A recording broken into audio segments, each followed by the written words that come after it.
बोले जिस मनुष्य ने पूरा जीवन भर पाप ही पाप कर्म किए, कोई अच्छा कर्म ही नहीं किया, सदा दुराचार रता विमार्ग गाहा, बोले जो सदा दुराचार के मार्ग पर चला रहा, विमार्ग पर चला रहा, क्रोधाग्नि दग्धा, बोले जो क्रोध की अग्नि में जलता रहा, कुटिलाष्ट कामिनः, बोले जो कुटिल प्रवृत्ति जिसकी बनी रही, काम अग्नि में जलता रहा, बोले वो भी अगर श्रीमद् भागवत महापुराण की कथा को श्रवण करता है तो इस सप्ताह यज्ञ से पवित्र हो जाता है। बोलिए गोविंद भगवान की जय। इस सप्ताह ज्ञान से पवित्र हो जाता है। तो आप पापी की बात करते हो, अरे एक नंबर का पापी भी यदि इस कथा को सुन लेता, पापी तो छोड़ो, पाप करने के बाद पाप करता करता मर गया और फिर प्रेत योनि को प्राप्त हो गया, वो प्रेत भी अगर इस कथा को सुन ले, आहा, बोली वो भी इस कथा को सुन करके संसार रूपी भवसागर से तर जाता है। प्रेत आत्मा से परमात्मा बन जाता है। प्रेम से कहो जय श्री कृष्ण। बोले ऐसा कोई उदाहरण, तब जो है उदाहरण सुनाया, कथा सुनाई, धुंधुकारी की कथा। एक नंबर का पापी था।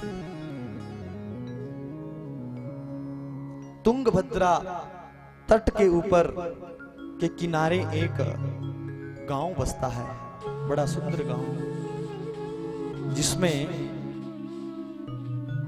4 वर्ण के लोग रहते हैं, चारों वर्ण के लोग,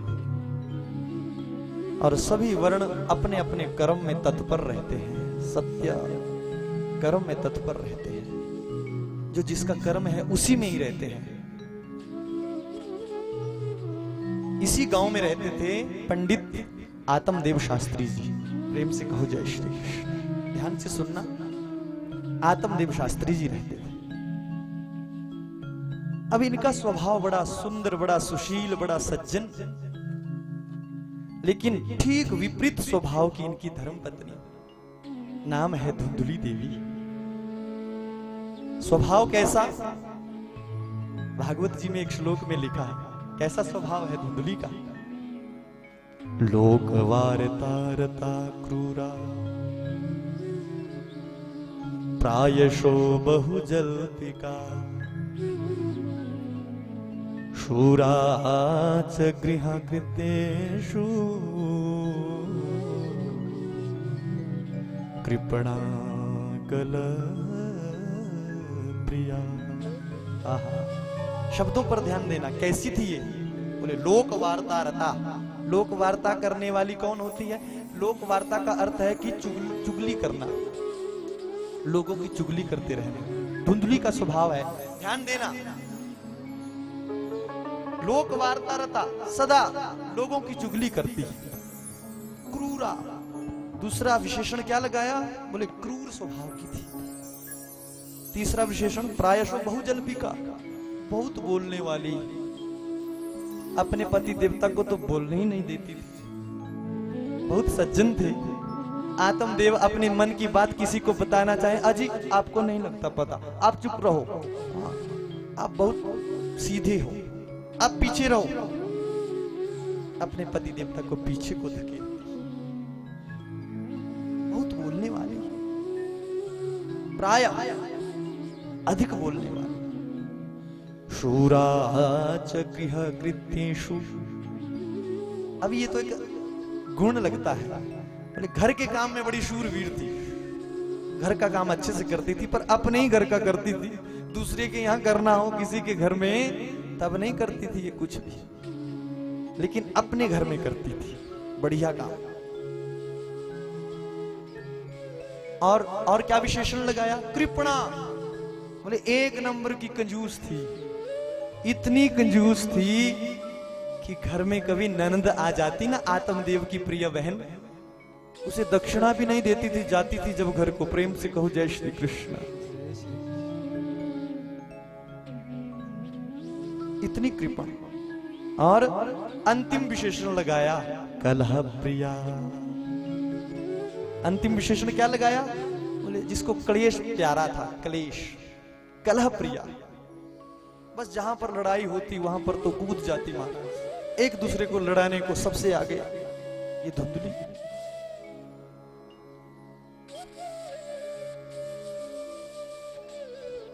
लिखा है, किसी ने बड़ा सुंदर पद लिखा है, थी धुंधली नामक उसकी नारी। किसकी? आत्मदेव शास्त्री जी की। थी धुंधली नामक उसकी नारी, मानो वंश की ग्रह दशा हो। पति जितना ही सज्जन था, पत्नी उतनी ही कर्कश थी।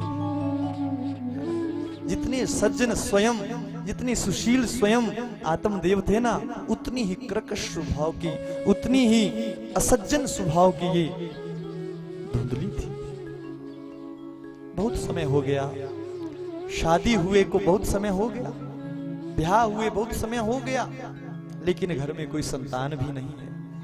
अब आत्मदेव के दुख का पारावार नहीं रहा, है ना। घर, एक तो घर संतानहीन है, ऊपर से धर्म पत्नी भी ऐसी मिली है, कहां जाए आत्मदेव। एक दिन धुंधली ने कुछ ऐसे कड़वे शब्द बोल दिए जो आत्मदेव से सहन नहीं हुए, और मन में विचार किया कि इससे तो अच्छा है कि आत्महत्या कर ले। देखो, आत्मदेव जैसा परम विद्वान, आत्मदेव कोई छोटे मोटे विद्वान नहीं थे महाराज। यहां पर तो इतने सुंदर विशेषण लगाए थे। कैसे थे आत्मदेव? श्रौत स्मार्त निष्णातो द्वितीय इव भास्कर। बोले श्रौत कर्म करने को, स्मार्त कर्म करने के लिए तो मानो दूसरे सूर्य के समान तेजस्वी थे, भास्कर के समान तेजस्वी थे। लेकिन जब समय की मार पड़ी तो आज आत्मदेव का ज्ञान भी डगमगा गया, आत्महत्या करने की सोचने लगे। बोले इससे तो अच्छा है मर जाऊंगा। और गृहम त्यक्त्वा वनम गता, घर को छोड़ा और वन की ओर चले गए। वन में एक तालाब देखा, उस तालाब के किनारे बैठ गए, सिर पटक पटक करके रोने लगे। आत्मदेव बड़े सज्जन पुरुष थे। आत्मदेव ने अपने जीवन में सत्कर्म ही सत्कर्म किए थे। उन्हीं सत्कर्मों के फल से वहां पर एक संत महात्मा, एक यति प्रकट हो गए और आत्मदेव जी के पास आए। आत्मदेव जी से पूछा ब्राह्मण क्यों रो रहे हो? कथम रोदिशी विप्र तुम काते चिंता बलीयसी। क्यों रो रहे हो? आपको किस चिंता ने ग्रस्त कर रखा है? तब जो है आत्मदेव रोते हुए, बिलखते हुए कहने लगे, हे महात्मा, मुझे धर्म पत्नी भी ऐसी सुंदर, ऐसी सुशील मिली है, और ऊपर से मेरे घर में कोई संतान भी नहीं है। मुझे संतानहीन घर जो है खाने को आता है। मैं बहुत दुखी हूं। ब्राह्मण देवता का इस दुख को देख करके संत महात्मा मन में सोचने लगे, अरे मैंने तो सोचा था कि ये तो आत्म तत्व की प्राप्ति के लिए रो रहा है, अरे ये तो संसार में फंसा हुआ है, ये तो पुत्रेषणा में रो रहा है, ये तो पुत्र की इच्छा के लिए रो रहा है। अरे बहुत समझाया यहां पर महात्मा ने, अरे ब्राह्मण देवता सुनो, छोड़ दो इस संसार की आसक्ति को, कुछ नहीं रखा है। मुंचा ज्ञानम प्रजारूपम बलिष्ठा कर्मणो गति, विवेकम तु समासाद्य त्यज संसार वासना। इस वासना को छोड़ दो, इस प्रजा के मोह को छोड़ दो, कुछ नहीं रखा है। बार बार समझाया, लेकिन महाराज ब्राह्मण देवता के मन में ये बात ही नहीं उतरी। क्यों? क्योंकि अभी बीती नहीं है ना, अभी अनुभव जन्य ज्ञान नहीं है। महात्मा का अनुभव से ज्ञान प्रकट हुआ है, आत्मदेव ने पढ़ करके ज्ञान प्राप्त कर रखा था। इसलिए आत्मदेव कहने लगे, बोले बाबा जी ऐसा है, ऐसा ज्ञान हर रोज हम बांटते हैं लोगों में, ये ज्ञान आप अपने पास रखो, मुझे तो पुत्र चाहिए। अगर आपके पास क्षमता है ना तो मुझे एक पुत्र दे दो, अपने तप के बल से मुझे एक पुत्र की प्राप्ति करवा दो।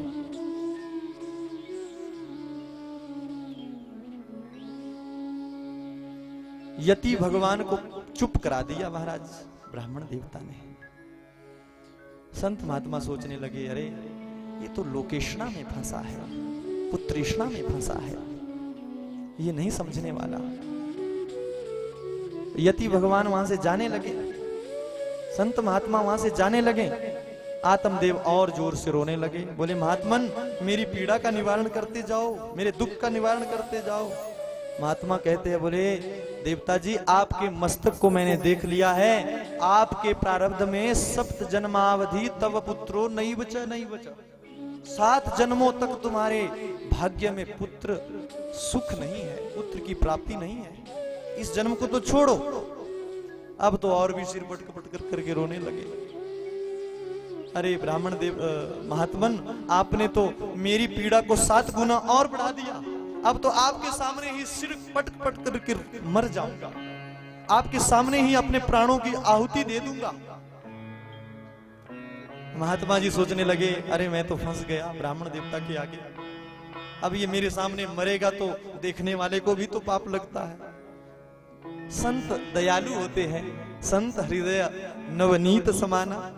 संत को दया आई, अपनी झोली से एक फल लिया, लो ब्राह्मण देवता अपनी धर्म पत्नी को खिला देना, तुम्हारे घर में भी पुत्र हो जाएगा। कुछ नियम बता दिए कि व्रत रखना है, कम भोजन करना है, सुबह ब्रह्म मुहूर्त में उठना है ना, भगवान का भजन करते रहना है, किसी को गाली गलौच नहीं करना है।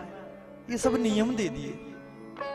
लेकिन धुंधली इन नियमों से विपरीत चलती थी। प्रेम से कहो जय श्री कृष्ण। आत्मदेव बड़े प्रसन्न हुए, प्रफुल्लित हो गए, दौड़े दौड़े गए, पहुंच गए अपने घर में। धुंधली को बुलाते, अरे भाग्यवान सुनती हो?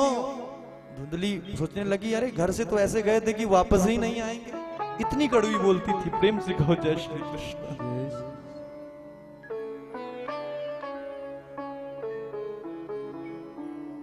बोले देखो देखो आपके लिए क्या लाया हूं। बोले क्या लाए हो? बोले ये देखो कितना सुंदर फल लाया हूं। बोले बोल तो ऐसे रहे हो जैसे 9 लाख हार लेकर के आए हैं। प्रेम से कहो जय श्री कृष्ण। जैसे कि अभी मैंने फल पहले खाया ही नहीं है। आत्मदेव को और भी बुरा लग गया। बोले देवी ये ऐसा वैसा फल नहीं है, इस फल को अगर तू खा लेगी पालेगी तो हमारे घर में भी पुत्र की प्राप्ति हो जाएगी। अब तो धुंधली कुतर्क करने लगी। धुंधली कहती है, बोले इस अवस्था में अगर फल खाऊंगी तो मैंने तो सुना है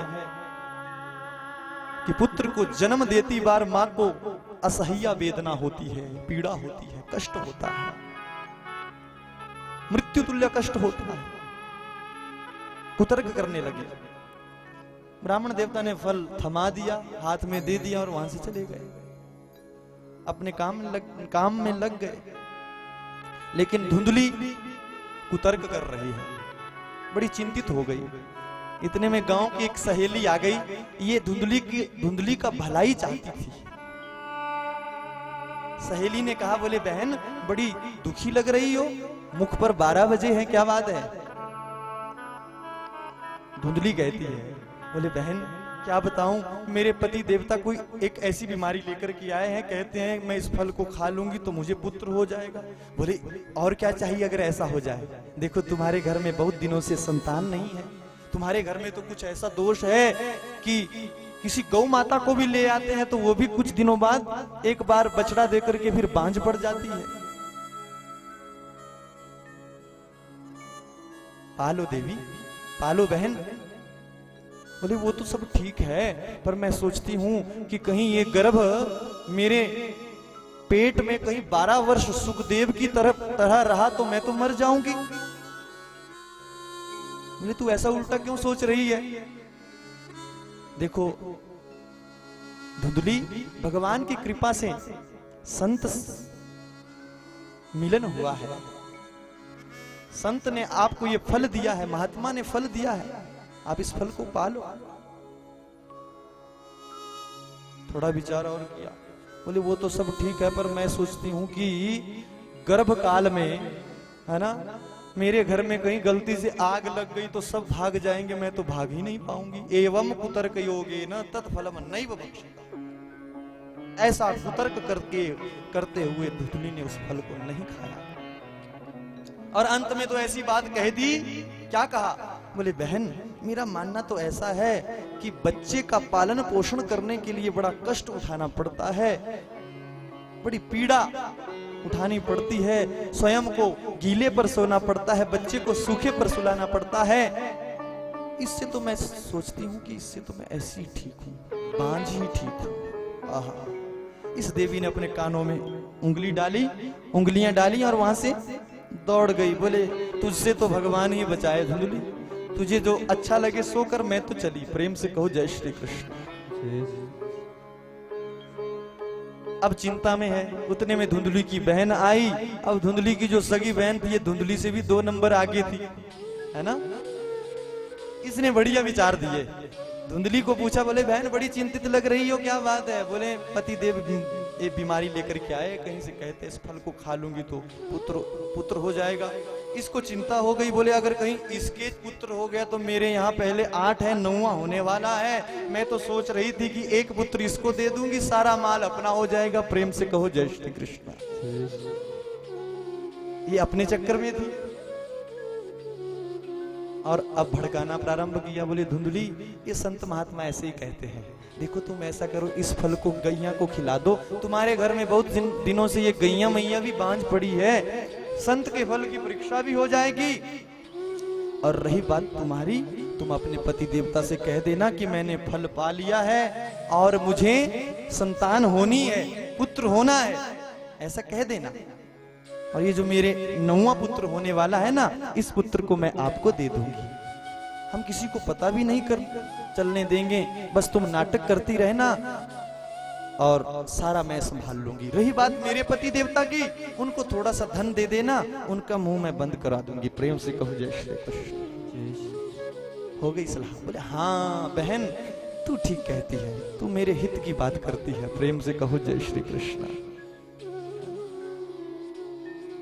धुंधली ने ऐसा ही किया। कालांतर में धुंधली की बहन ने एक पुत्र को जन्म दिया, पता भी नहीं लगने दिया महाराज किस समय जो है उस पुत्र को अपनी बहन के घर में, धुंधली के घर में पहुंचा दिया।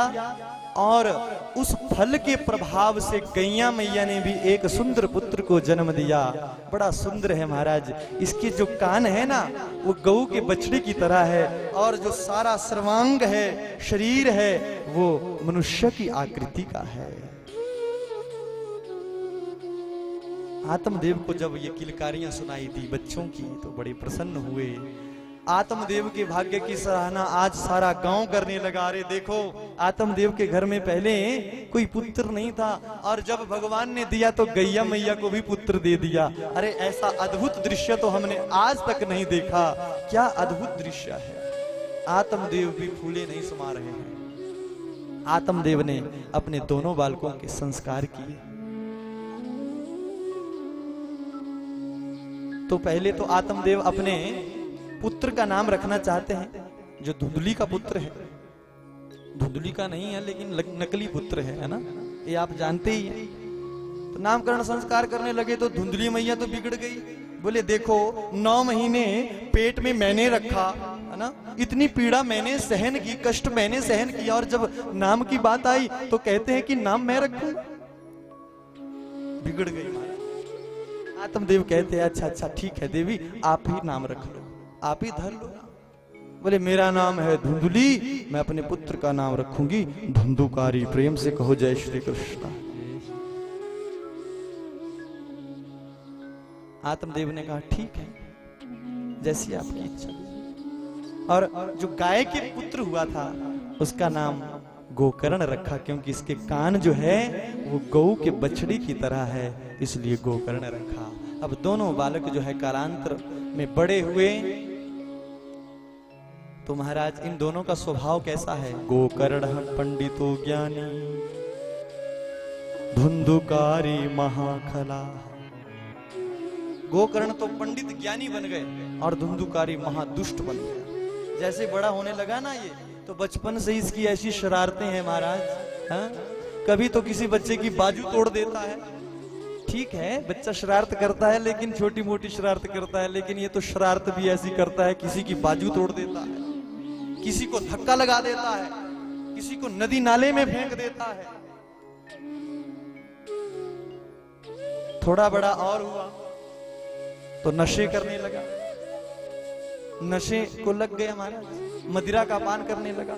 थोड़ा और बड़ा हुआ तो चोरियां करने लगा। जब चोरियां करने लगा तो शिकायत आत्मदेव के कानों तक पहुंचने लगी, और पिता के कानों में जब पुत्र की ऐसी शिकायत आने लगती है तो पिता टूट जाता है। प्रेम से कहो जय श्री कृष्ण। पिता को पता चला कि मेरा पुत्र धुंधुकारी ऐसे कार्य कर रहा है, कारनामे कर रहा है, तो पिता टूट गया। आज फिर आत्मदेव अपने घर के एक कोने में बैठ करके रोने लगे, क्योंकि पिता की वेदना ऐसी होती है ना साहब, पिता अपनी वेदना को दिखाता नहीं।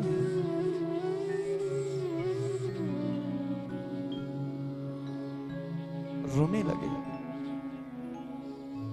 आज संत की एक एक बात याद आ रही है, जो जंगल में संत महात्मा ने बताया था, आज एक एक बात याद आई। लेकिन गोकर्ण ने सहायता की, मदद की। गोकर्ण आए किसके पास? अपने पिता के पास। देखा कि पिताजी आज रो रहे हैं, बड़े कष्ट में हैं। तो गोकर्ण जी ने कहा, पिताजी क्यों रो रहे हैं? बोले, बेटा, जब मुझे पुत्र नहीं था तब भी मैं मरने के लिए सोच रहा था कि मैं मर जाऊं। आज मुझे पुत्र की प्राप्ति है, मेरा पुत्र इतना बड़ा हो चुका है। अब इस दुष्ट पुत्र के कार्यों को, कुकर्मों को देख करके मेरा मन आज भी करता है कि मैं मर जाऊं, आत्महत्या कर लूं। इससे तो अच्छा था कि ये होता ही नहीं। इतने दुखी हो गए आत्मदेव, रोने लगे। तो गोकर्ण जी तो महाराज पुण्य की कमाई का फल है, सत्कर्म की कमाई का फल है। गोकर्ण जी ने सुंदर ज्ञान दिया, पिताजी देखो, इस संसार में तुम सुख ढूंढते हो, इस संसार में सुख है ही नहीं। ये जो सुख दिखाई देता है ना, ये भ्रांति है। जिस तरह से शीशे के बीच में हम अपने मुख को देखते हैं, उसमें हमारे उस दर्पण में हमारा मुख दिखता है, होता नहीं। उसी तरह से बोले संसार के बीच में सुख दिखता है, होता नहीं। यहां सुख है ही नहीं। नाचेन्द्रस्य सुखम किंचित न सुखम चक्रवर्तिना, सुखम अस्ति विरक्तस्य मुनिरेकांत जीवी। पिताजी, ना तो सुख इंद्र भगवान को है, ना चक्रवर्ती सम्राट को है। यदि सुख है तो एकांत में सुख है, एकांत में भजन करने से सुख है।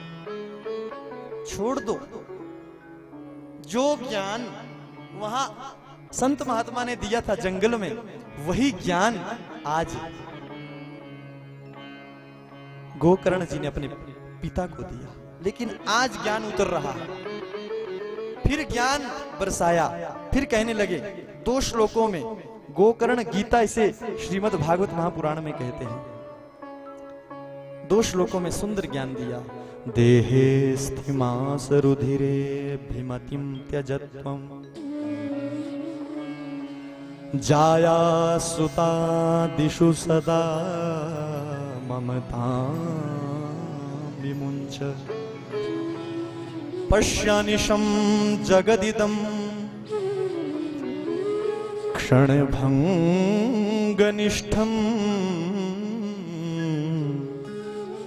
वैराग्य राग रसिको भवभक्ति निष्ठः,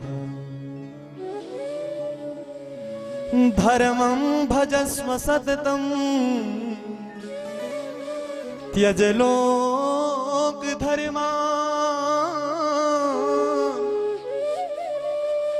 सेवस्व साधु पुरुषां जहि काम तृष्णा, अन्यस्य दोष गुण चिंतनमाशु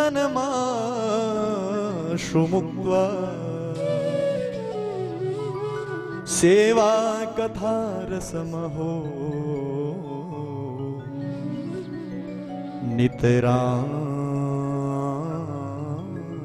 पिबत्वम्। पिताजी देहे अस्ति मांस रुधिरे अभिमतिं त्यजत्वम्। इस देह के अभिमान को त्याग दो।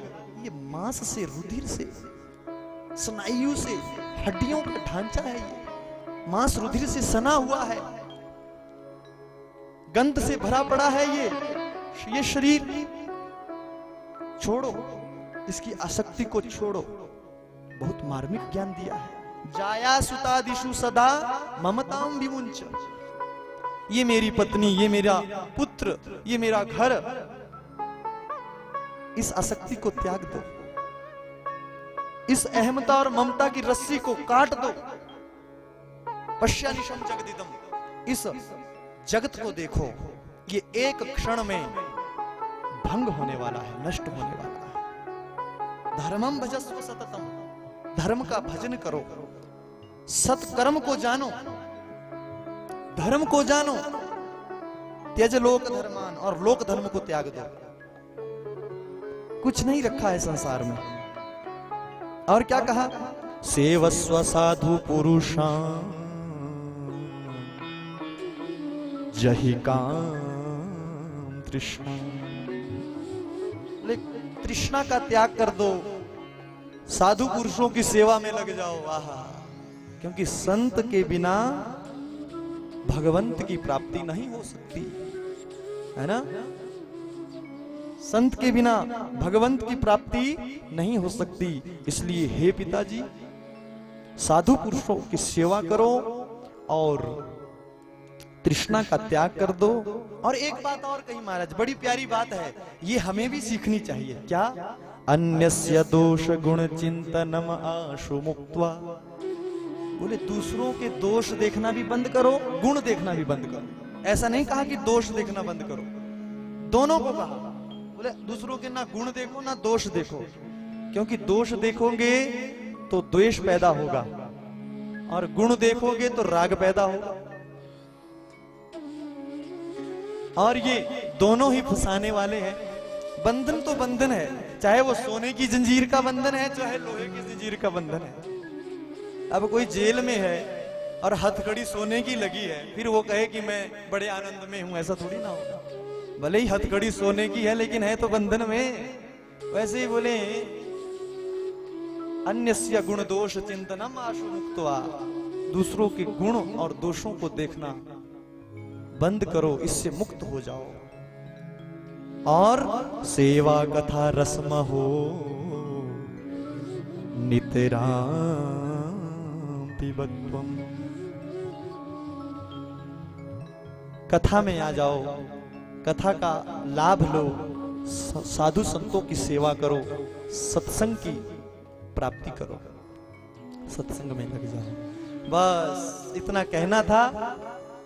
आत्मदेव जी का ज्ञान जागृत हो गया। पहले नहीं हुआ था, लेकिन जब देख लिया कि संसार कुछ नहीं है, ये सब मतलब के यार है, तो भैया छूट गया घर और चल पड़े। आज आत्मदेव जी ने जंगल की ओर प्रस्थान किया और घर छूट गया। गोकर्ण जी ने ऐसा ज्ञान बरसाया कि आत्मदेव एक ही स्वर में गा रहे हैं, देख लिया संसार मैंने देख लिया, देख लिया संसार मैंने, जय हो, देख लिया संसार मैंने देख लिया, देख लिया संसार मैंने देख लिया। ओ सब मतलब के यार हमने देख लिया, सब मतलब के यार हमने देख लिया। अज सब मतलब के यार हमने देख लिया, सब मतलब के यार हमने देख लिया। अज देख लिया संसार मैंने देख लिया, देख लिया संसार मैंने देख लिया। अज देख लिया संसार हमने देख लिया, देख लिया संसार हमने देख लिया। अज देख लिया संसार हमने देख लिया, देख लिया संसार हमने देख लिया।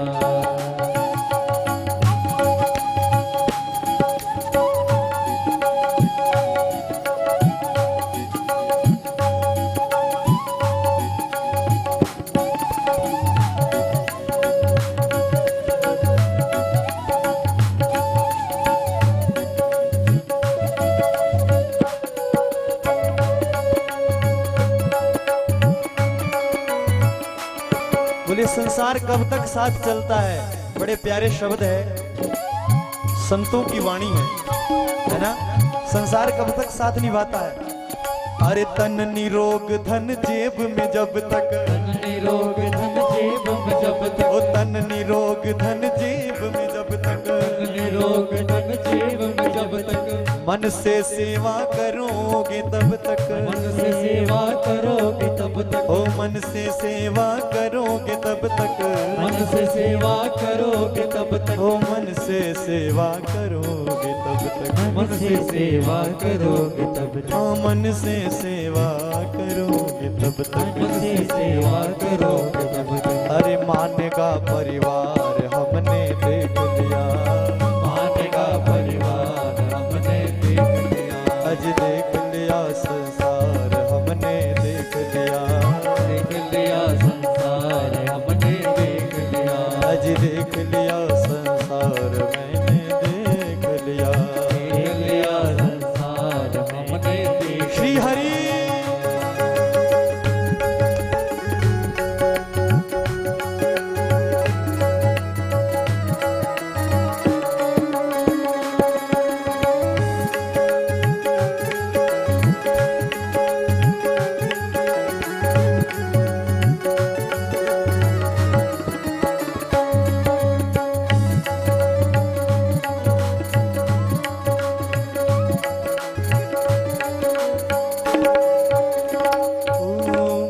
जिसका विश्वास किया है, जिस जिसका विश्वास किया है, ओ जिसका विश्वास किया है, जिस जिसका विश्वास किया है, उसने हमें निराश किया है, उसने हमें निराश किया ओ है, उसने हमें निराश किया है, उसने हमें निराश किया है, अरे उसी ने हमें निराश किया है, उसी ने हमें निराश किया है।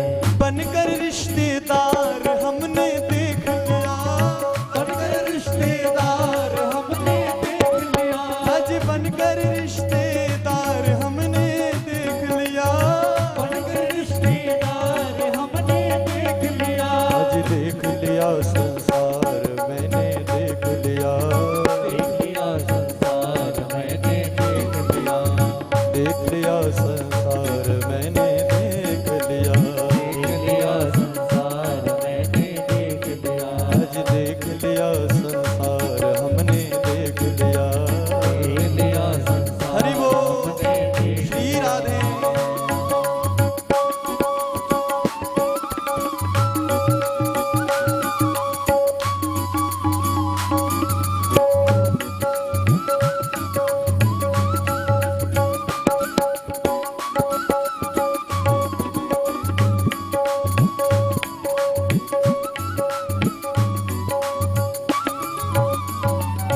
ओ कहीं चोट लग जाए न तन को, कहीं चोट लग जाए न तन को, सभी समझते हैं निर्धन को, सभी समझते हैं निर्धन को, सभी समझते हैं निर्धन को, सभी समझते हैं निर्धन को, गिरती हुई दीवार हमने देख लिया, गिरती हुई दीवार हमने देख लिया, आज गिरती हुई दीवार हमने देख लिया, गिरती हुई दीवार हमने देख लिया, देख लिया संसार मैंने देख लिया, देख लिया संसार मैंने हरि बोल। देख लिया, ओ देख लिया संसार हमने देख लिया, देख लिया संसार। जरा दोनों हाथ उठा के ताली सेवा करते हो, हरि बोल।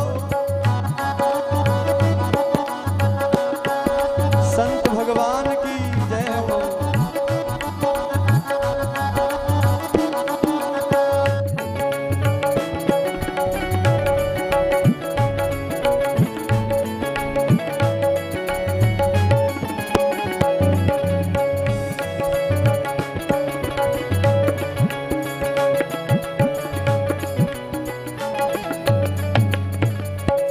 संतों का उपदेश यही है, संतों का उपदेश यही है, संतों का संदेश यही है, संतों का संदेश यही है, महामंत्र उपदेश यही है, महामंत्र उपदेश यही है, महामंत्र उपदेश यही है, महामंत्र हरि सुमिरन, हरि हरि सुमिरन ही सा